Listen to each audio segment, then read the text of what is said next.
May agad sa tanan, ito update na naman natin ngayon, kaya't namalengke tayo pumili ng mauulam. Pagpasensya nyo na yung kuko ko dyan dahil parang hindi nalinis yata yan. Ito't dumating na nga tayo at halatang hindi tayo mahilig sa pula. No? Naisipan ko mag chicken barbecue ngayon at saka papaya na may gata, na may konting manok. Sabi nila yung papaya daw pampalambot daw ng tao. Totoo kaya yun? Kailangan ko yata ngayon yun kasi medyo matigas talaga, hirap ilabas. Eto nga't hinuhugasan ko na yung manok. Bali sobrang 1 kilo platong nabili ko, 200 per kilo na ngayon. Yung isang part na pitso hiniwa ko na maliliit para panghalo ko sa papaya na may gata. At yung mga leg part naman, yun ang gagamitin natin para sa barbecue natin. Bali guys, version ko ng chicken barbecue to kaya kung meron kayong alam na pagluto dyan, di kanya-kanya tayong style. Ngayon gagawin na natin yung marinade natin sa manok. Originally kalamansi talaga yung gamit ko dahil hindi ako nakabili ng kalamansi, di suka na lang. Comment nyo na lang sa baba pag gusto nyo malaman kung ano yung mga ingredients ko. Ngayon iisa-isahin natin, hilaira natin yung manok ng magayos. At dahil wala nang lugar, di paghalo-haliin mo na, lamutakin mo na yung manok hanggang mahalo lahat. Sunod naman gawin natin yung pangpahid natin sa barbecue mamaya.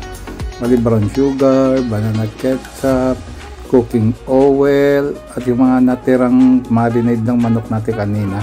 Pagkatapos nga pinapakuluan ko ng ilang minuto yung marinade, yung yung sauce. Alam mo naman guys, yung marinade natin kanina hinalo natin galing sa hilaw na manok yun. So kailangan talaga pakuluan para mamatay yung bakterya. Yung kuya ko na pala yung magluluto ng manok kasi mag-alas 11 na, kaya sinasabayan ko na yung pagluto ng isang ulam namin, yung papaya na may gata. Konting uling lang yung ginagamit namin dito dahil yung manok kasi pag niluto mo sa maraming baga, madaling masunog pero hilaw pa yung loob. Hinahayaan muna namin maluto ng bahagya at hindi kami nagpapahid ng sauce. Kung natatandaan nyo guys, gumamit tayo ng brown sugar kanina para sa sauce.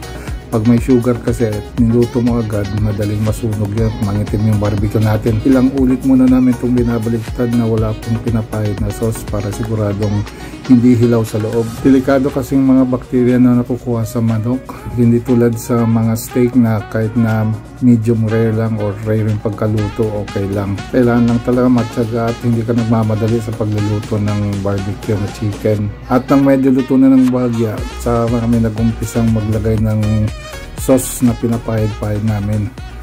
So pwede na yan, basta hindi lang masyadong malakas yung apoy, okay lang yan. Kayo guys, baka may alam kayo mga pinagbabawal na technique sa pagluto ng manok, pakishare naman sa comment please. Basta yung technique lang namin is yung constant lang na binabaliktad para hindi masunog, lalo na pag may sauce ng pinapahid. Madali kasing mangitim pag mayroon ng matamis na sauce.